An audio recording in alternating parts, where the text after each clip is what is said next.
it because of the quadratic formula. But the skills that go into square roots that you know are things like square root of 3 times 2 root 5. What's that? 2 root 15. So we have a graphing day that talks about parent graphs. We have a skills day, which focuses on adding radicals, subtracting radicals, multiplying radicals, dividing and rationalizing radicals, but we already did all that, right? And then once we know our algebraic skills, then typically I get into solving equations, and that's where we are today. We're going to do a rational chapter. It's going to go the same way. Look at the parent graph, look at transformations, look at writing inverses. That's all in the graphing day. Then the skills, adding fractions, subtracting fractions. Then we'll do solving. Okay? And last but not least, if once we are good at solving, we apply, and application problems are, unfortunately for you, like kind of word problems. But they're not bad. I don't even know if the square root chapter really has many application problems. So we are into solving square root equations because yesterday we graphed and a month ago we did our skills already. So we're into solving. Okay. I've written steps out for you. Isolate the radical first. Now we're going to see where sometimes there's two radicals. You just need to isolate one of them.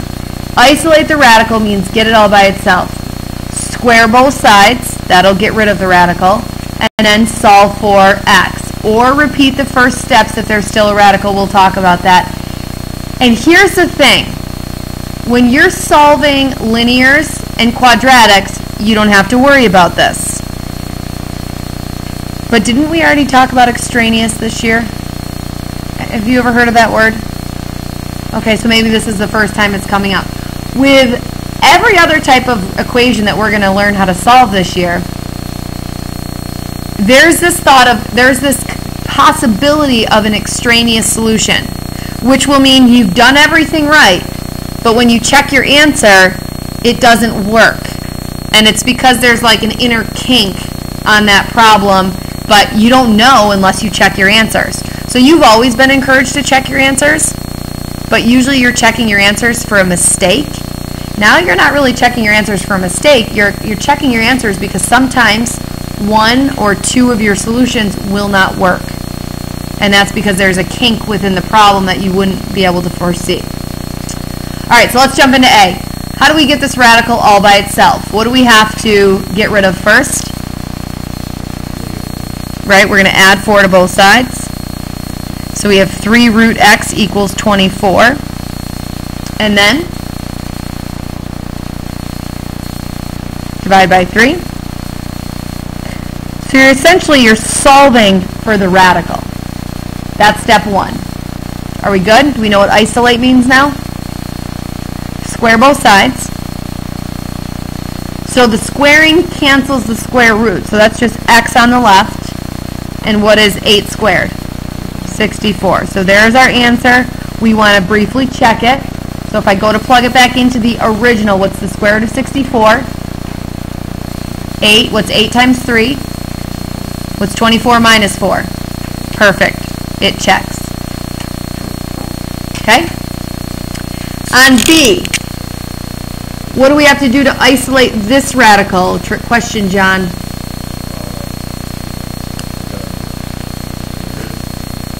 Nope, that would be step 2.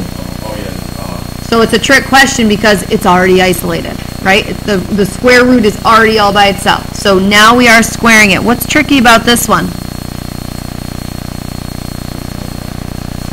Yes, but when I square the other side, I'm squaring a binomial. Yes?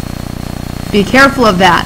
You have to actually FOIL that out. Now, again, I've been trying to encourage you all year long to know how to square that sort of in your head. So you don't have to take a time out to do x minus 3 times x minus 3. I don't want you to have to do that. I want you to just know and be able to visualize that this is going to be x squared. You're going to get minus 3x and minus 3x, which is minus 6x. And negative 3 times negative 3 is positive 9. Okay. So this is very common, and I'll constantly be asking you. Once you kind of solve the radical portion of it, what kind of equation has this now become? And 99% of the time, it's going to be a linear or a quadratic. Those are your basic types of functions that you learned in Algebra 1. This is a what? Quadratic. So you have to then go to your quadratic thought process. Always get quadratics equal to 0. So we subtract 2x, add our 3. So we get 0 equals x squared minus 8x plus 12. And quadratics can be solved now by two methods. What are they? They both start with an F. Factoring or formula. Yes? Quadratic formula. Is this factorable? That's always the best go-to way. Yes, into what? Negative x minus 6, x minus 2. Perfect. Then we're solving, so of course we take that additional step of teeing it up, and we have two solutions. X equals what and what, Evan? Perfect. Now, let's check. If I go back to my original and plug in 6 on the left, and I'm going to get rid of my work so we can see. If I plug in 6 on the left, 2 times 6 is 12. 12 minus 3 is 9. Square root of 9 is 3 on the left equals, if I plug in 6 on the right, what's 6 minus 3? Does 3 equal 3? Yes, so that 6 definitely checks out. Let's do the 2. What's 2 times 2? 4. What's 4 minus 3? 1. What's the square root of 1? 1 equals, what's 2 minus 3? See what happened there? It wants to work, but it doesn't, because one side is positive and the other side is negative. So it's not that we did anything wrong, it's just that that's an extraneous solution. So you have to check your answers. I'm not telling you that because I want you to check for a mistake. That's not what you're checking for in your adult math life. You're checking for extraneous solutions. So the only answer is 6. Are you with me? Now, when you're solving things, it's almost always going to say algebraic. Does anybody know how to cheat on your calculator and have it solve this equation for you? Anybody? I will always request that you show work because I know on a Regents it's going to say algebraically. So let's assume that, but do you know how to cheat? Isaiah?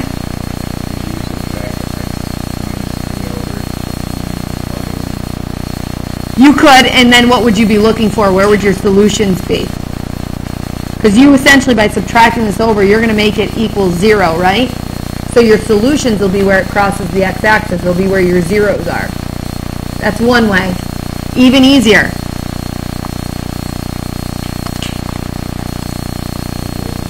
Plug both of them in and see where they cross. So second trace, option 5, intersect. Where's my cursor? At 0 something. There we go. There's my cursor. Get over there. Enter, enter, enter. 6. Now, they're telling me the point that they intersect at is 6, 3, but the actual answer when you do it this way is just your x-coordinate, 6. Here's the other interesting thing. You know what your calculator wants to do? You know why we got this answer? Because a radical is actually half of a sideways parabola. You know that? It actually is half. If you do the inverse like we did yesterday, if we hadn't limited our domain, we kind of would get that. It's half, and where it would have crossed would have been an x-coordinate of 2 something, where it would have crossed. Okay? Just an interesting side fact, but that's the reason visually for the extraneous. Okay? C. What's unique about C as opposed to A and B? Andrew? 2 radicals, and I said that this would happen. You just need to isolate one of them. Okay? This one's already isolated, so let's go with that. Now this one's going to kind of be a doozy, so I'm going to give myself a nice wall so I can keep everything in here. I've already got the isolated radical, square both sides. Now what's unique about this one? Kind of like the last one, but even more difficult, unfortunately. On the right-hand side, the square root and the radical cancel each other out, right? So on the right-hand side, I just have equals 12x plus 1. On the left-hand side, it's the same as the previous one because I'm squaring a what? Binomial. But it's even harder because that binomial contains a radical. Gross. I gotta be honest, I didn't teach this last year. I thought, that's too ugly, I'm not teaching it. I didn't think the Regents would ever put something on there like this. Guess what showed up in August? This kind of question. So I'm going to teach it to you. It's algebraic, conceptually it's fine. Algebraically though, your skills have to be great to do this. This one I am going to kind of FOIL out. I do not want you to do this one in your head because of that radical in there. So I'm taking radical 6x minus 11 plus 4 and I'm multiplying it by, I'm even going to get rid of this because I don't have enough room. Radical 6x minus 11 plus 4 equals 12x plus 1. Now, think about your skills of radicals and shortcuts. What is root 6x minus 11 times root 6x minus 11?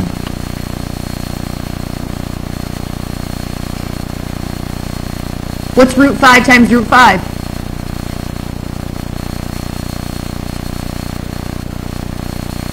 Children? Lydia? 5. What's root 7 times root 7? 7. What's root 11 times root 11? 11. So root something times itself is just going to be itself. Lydia?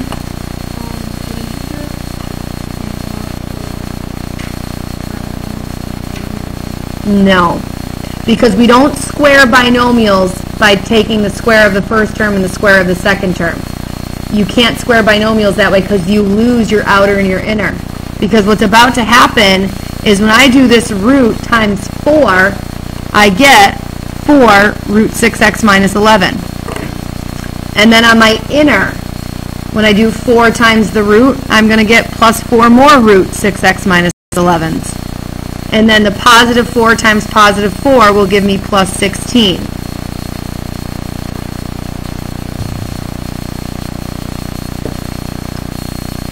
And then I'm going to combine like terms. So on the left-hand side, I have 6x. I have negative 11 plus 16, which is plus 5. And then I have 4 of these radicals plus 4 more of these radicals. So how many do I have total? 8. Now, I did tell you that 99% of the time, you're going to end up with a quadratic or a linear. This is that 1% of the time because this is still what kind of an equation? It's still a radical, right? So, remember in step 3 up here I said, or repeat the first steps if there's still a radical? We need to repeat the first steps again. We need to get our radical all by itself. So we're going to subtract over the 6x, subtract over the 5,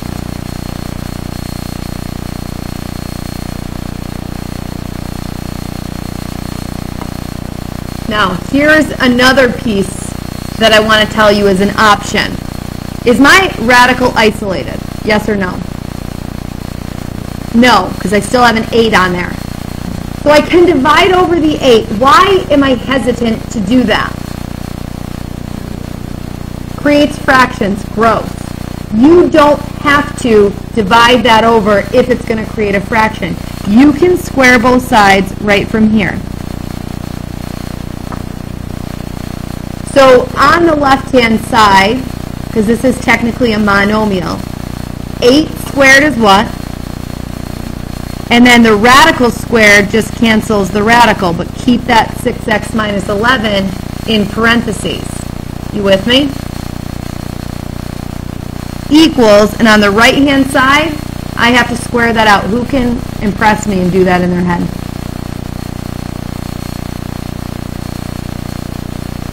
Nobody? Nathan?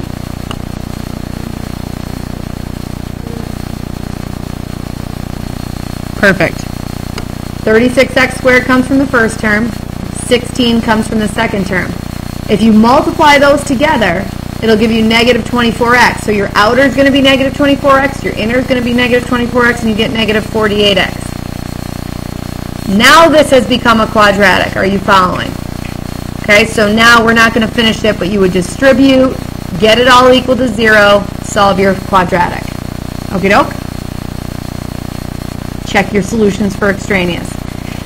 And then in D, the reason I showed you D is kind of what I just talked about. I don't want to divide by 2. You don't want decimals.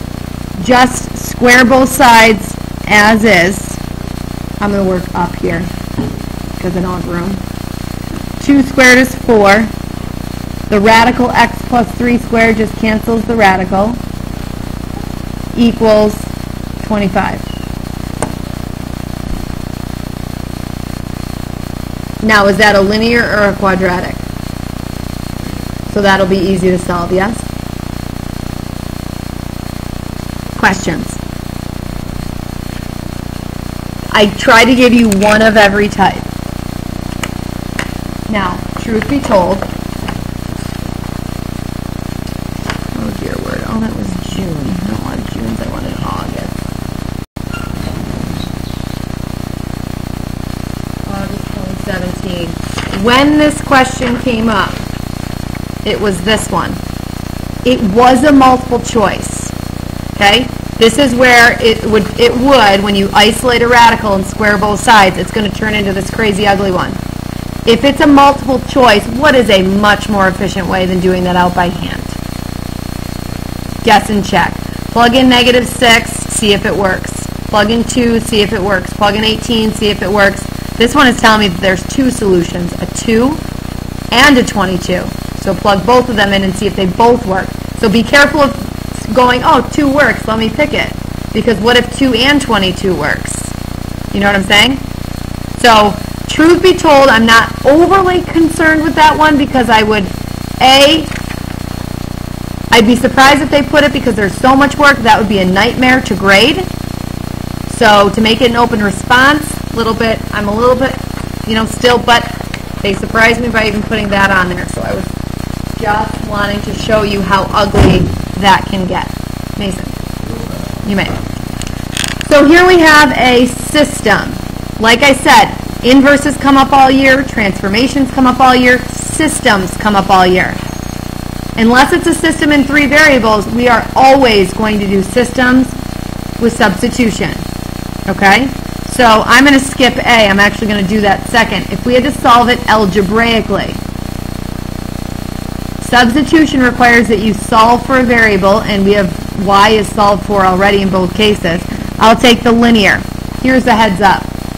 Any system other than 3 variable systems, because those use elimination, I'm almost 99% confident will be a linear and then something else. Could be a linear and a radical, could be a linear and a quadratic, could be a linear and a circle, but I'm convinced one will be linear so that you can solve for y or x all by yourself. Once that happens, what do we do with the x plus 1? Plug it in. So, x plus 1 will equal root x plus 3. And this says to solve for only the x values, so that's good. Isolate the radical, done. Square both sides.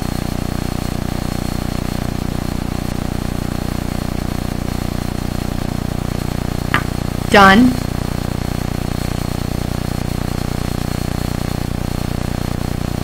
Get it equal to 0 because this is a what?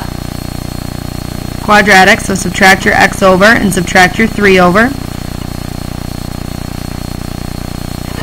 Is it factorable? Yes. X plus 2x minus 1. And so what are our x solutions?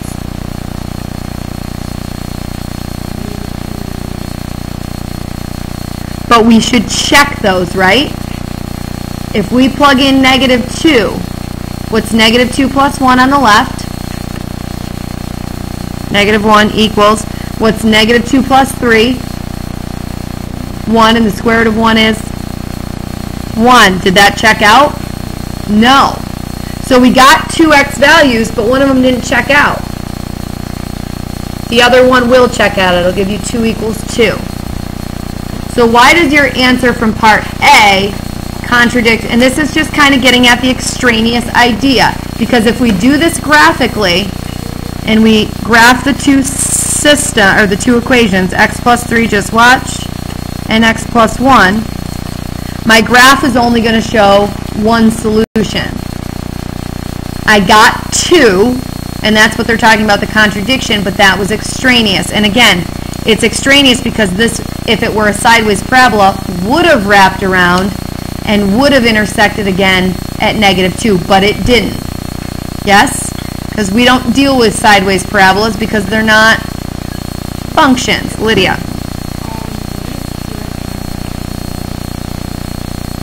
Where are you talking?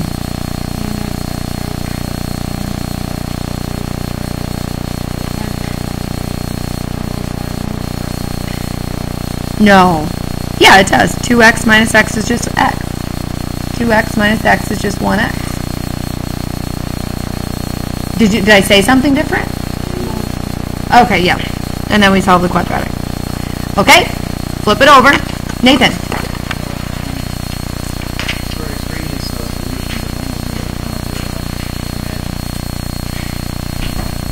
Well, they are, because what happened when I took the square root, normally if you take the square to both sides, you consider plus or minus, but if it is already originated as the square root of something, you just take the positive, and that's where that little glitch is happening. You're right. We wrote inverses yesterday, didn't we? Yes. So I'm going to skip that one in case. Sketch graph of the original, see reflection over the line y equals x. We talked about that yesterday.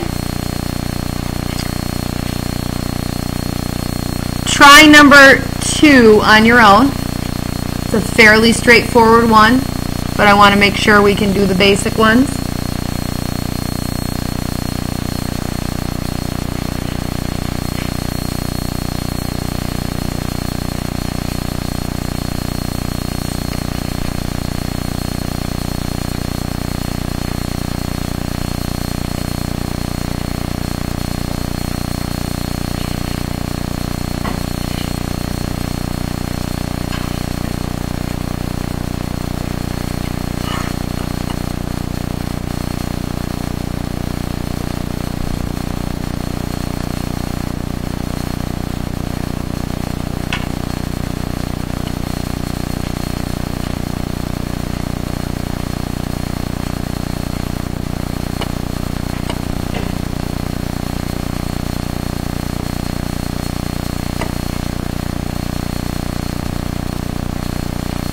Raise your hand if you're, raise your hand if you're ready to answer.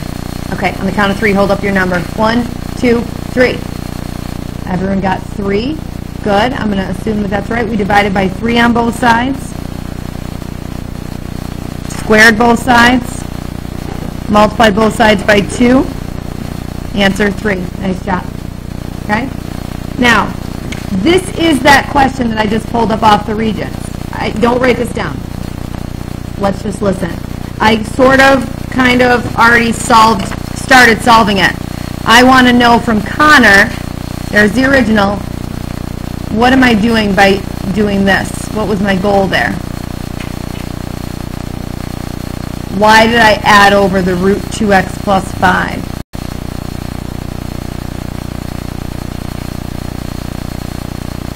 Raise your hand if you can help them out. Or were you about to say something? Not sure? Why is that the first step, Bo?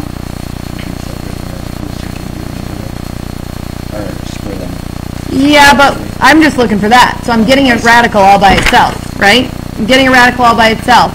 Then what did I do to get this step? I squared both sides. I squared this to get this x plus 14. This I squared, and I didn't show it, but I technically multiplied it by itself and FOILed out. 1 times 1. Then 1 root plus another root makes 2 of those roots, plus 2x plus 5. Then what did I do?